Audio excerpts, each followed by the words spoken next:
Today we're going to talk about nuclear brinksmanship that's going on between the United States and Russia. So August 1st, President Trump ordered the military to position 2 nuclear subs in what he called the appropriate regions. That would be probably closer to the shores of Russia in the Pacific. And he did that because of some highly provocative statements, he called them, from Medvedev, former president of Russia. He made these statements because of Trump's tariffs. President Trump is finally getting on board with what it's going to take to defeat Russia, to bring about not just an end, a stop to the fighting between Ukraine and Russia, but an actual just conclusion to the war. We don't want just to stop the killing. We want to stop the killing in a just and equitable way by the aggressor, in this case Russia, losing the war and Ukraine surviving. That's what winning looks like to Ukraine.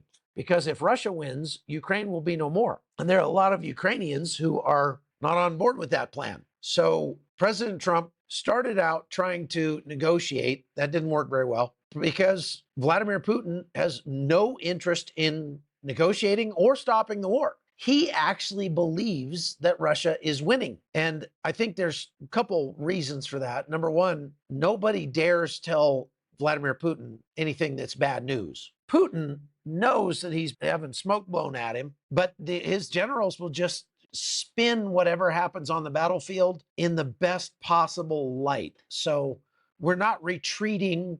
We are advancing to the north or advancing in a different direction. We are consolidating our gains, things like that. Using spin, for lack of a better term, to make it sound like the conditions on the ground are much better than they actually are. Now, we've got some clues that the Russian people are also getting the same spin because, of course, in Russia, your media choices are limited pretty much to Russian state media and Russian mill bloggers who they have a little more freedom to criticize things or to ask questions about things than the actual news media does. But they also could disappear along with their whole family if they get too skippy about declaring that Russia's losing or something like that. So all that to say, you can't trust the news that's coming out of Russia. And the Russian people don't have any other news to look at. So the Russian people believe the spin because that's all they're given. And some of the data that's been put out by President Trump lately and been put out in a forum that would allow people in Russia to actually hear it. President Trump is saying things that everybody in the Western world knows is true, but people in Russia have never heard, and they are livid. They think President Trump's just making this stuff up out of whole cloth, and they are extremely angry about that. So that anger manifested itself in Medvedev tweeting out this, because President Trump said he's going to reduce the amount of time from 50 days to maybe 10 before secondary sanctions go into place on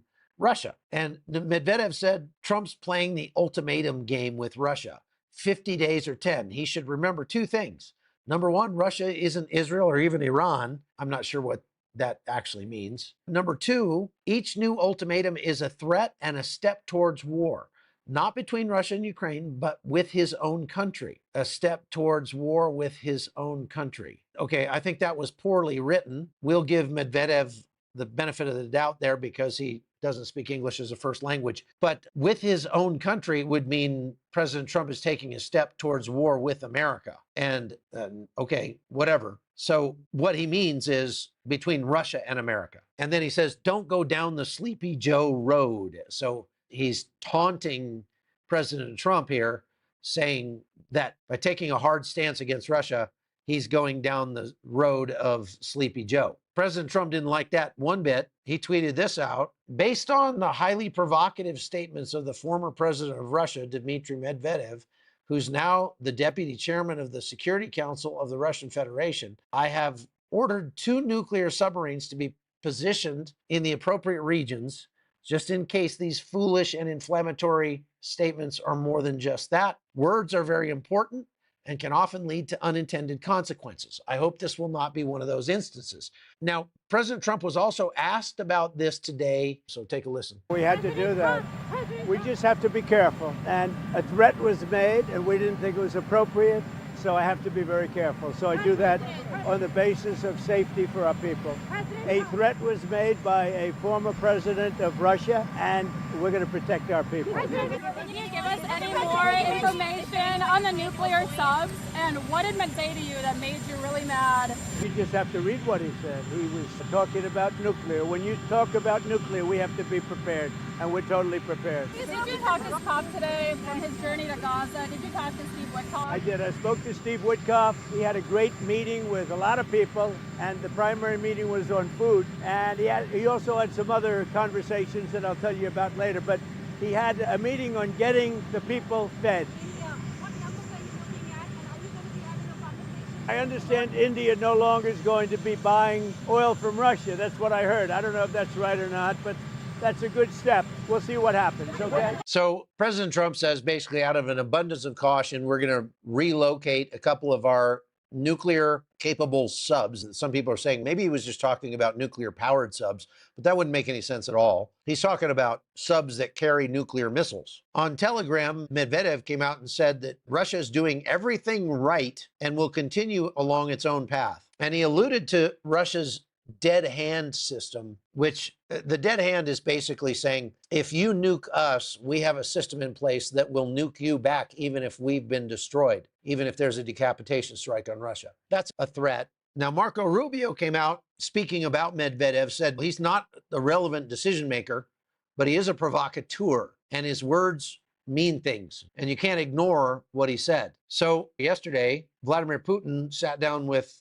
Lukashenko, the president of Belarus, and Lukashenko says Trump must act carefully. You cannot dictate the rules, especially to a nuclear power, but you can dictate to the people who do business with the nuclear power. We have been dictating the rules to Russia in the form of sanctions and tariffs and things like that since the beginning of the war, but things are getting tighter and tighter, squeezing Russia. And the reason that they got really upset about these new tariffs that Trump is talking about is that Trump threatened to put massive tariffs on the countries who have been buying discount oil from Russia, which are India and China, among others. So the way to win this war, the way to bring it to a just conclusion, is to economically crush Russia to the point where they just cannot sustain their economy anymore. That would be the easier method and much less bloody than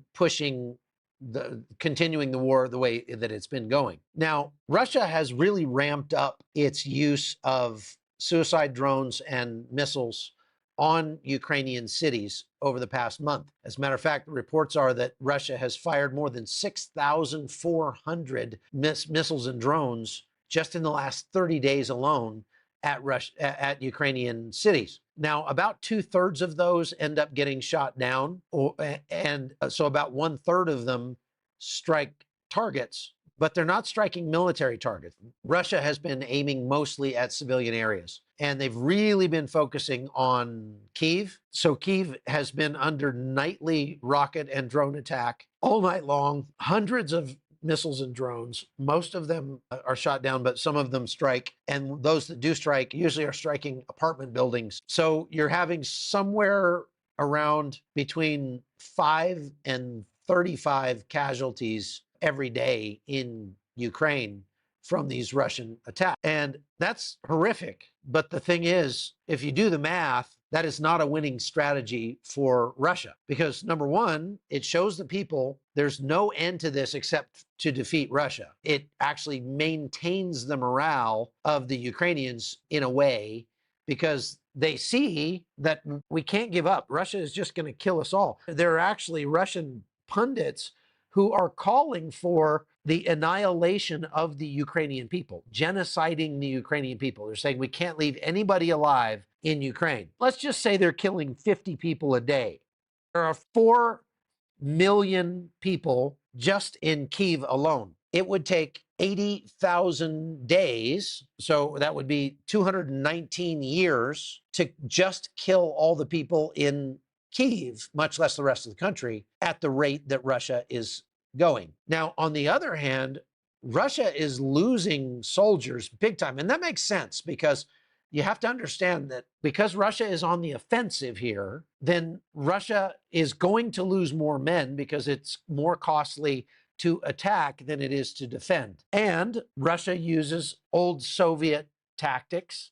So they're just sending wave after wave of people in to get slaughtered. Whereas Ukraine has transferred their thinking over to more of a Western mindset, which puts a very high price on people's lives. That's one of the reasons why you're seeing the Ukrainians slowly retreat. When Ukraine retreats, what they do is they go and build new revetments, new fighting positions behind their lines, and then they pull back to those new ones and they mine the heck out of everything between them and their old positions and set up claymores and set up landmines and everything. And so now what Russia has to do is they have to cross this no man's land between the old Ukrainian positions and the new Ukrainian positions. And that is going to be very costly in terms of lives and materiel. And we've seen this play out over the last year and a half, that Ukraine has started to transition to this strategy of we're going to give up small increments of our nation because it's costing Russia more than 100 dead troops for every kilometer of ground, every square kilometer that they are able to take over. And Ukraine's looking at how much land they have and saying, at that rate, it would cost Russia about 5 million troops, and it would take them more than 100 years at the rate they're going to take all of Ukraine. So we'll just continue this war of attrition and try to save as many Ukrainian lives as possible, and then try to make it as costly as possible for the Russians. And once in a while, when the Russians get too close to a important city, like the city of Sumy, matter of fact, let's look at the map here. If you look here along the front lines, the purple areas are areas that Russia held before the war started in 2022. The red areas are areas that Russia has taken since the war started. And up here in the north, so you see Kharkiv and you see Sumy here, the Russians had pushed in and had started to encroach on Sumy, which is a fair-sized city. And so then the Ukrainians pushed a bunch of troops over there and pushed them back out. They've done the same thing around here, coming in close to Kharkiv. They've made gains in here, and then they've been pushed back out by the Ukrainians. So if we go up here to their control data and we look at this graph, you see the purple is what Russia held before the war. The red is what they hold now. And the higher you go, so this is the beginning of the war up here in 2022. Russia took over a bunch of land, and then they started losing ground. And then as we go down here, they started gaining it back. But look down here. You can see that there are some very incremental gains here. But this shows what they have to take over if they're going to take the whole country. And you can see that basically since, what's that, about September of 2022 or November of 2022, Russia's gains have been so incremental as to be almost unnoticeable. However, in that time, Russia has taken over 1 million casualties. There are at least 3 open source intelligence or third nation intelligence services that have come up with very similar numbers looking at real intelligence about what's happening on the ground. And all of them pretty much agree. Russia has taken 100,000 dead this year alone. In 2025, so far, Russia has lost 100,000 men dead and 250,000 total casualties. So 150,000 of those would be wounded, missing, or captured. Now, the United States lost in all of World War II, what, like 450,000 men? Russia's lost 100,000 in 8 months. Ukraine has lost something like 9 to 13,000 men so far this year. And that's a tragedy for sure. But compared to 100,000 on the part of Russia, that Russia lost 20,000 dead in the last 30 days. President Trump said that himself. The scale and the scope of the death and destruction that Russia is visiting on itself is just mind-boggling. Now, all of that said, Russia is going to run out of money before they run out of people. And we can hasten that by doing things that cause the price of oil to go down, as in opening up drilling in the United States, turn the spigots on full bore. And that's actually been working. So oil prices have been dipping lately. Russia was hoping that they would spike when the war started between Israel and Iran. That actually didn't happen. Why? Because Iran did not close the Strait of Hormuz because China told them not to. China needs all that oil coming through the Strait of Hormuz, and they can't live without it. So while the Iranians threatened to close the Strait of Hormuz, they didn't actually do it. And that did not go well for Russia because then oil futures actually dropped. So the Russians are lashing out. They always threaten nuclear war when something happens that they are very upset about. And what they're very upset about is that the tariffs that President Trump announced on Russia are already having an effect on their bottom line. And they know that's their weak point. They know that if they lose economically, they lose the war.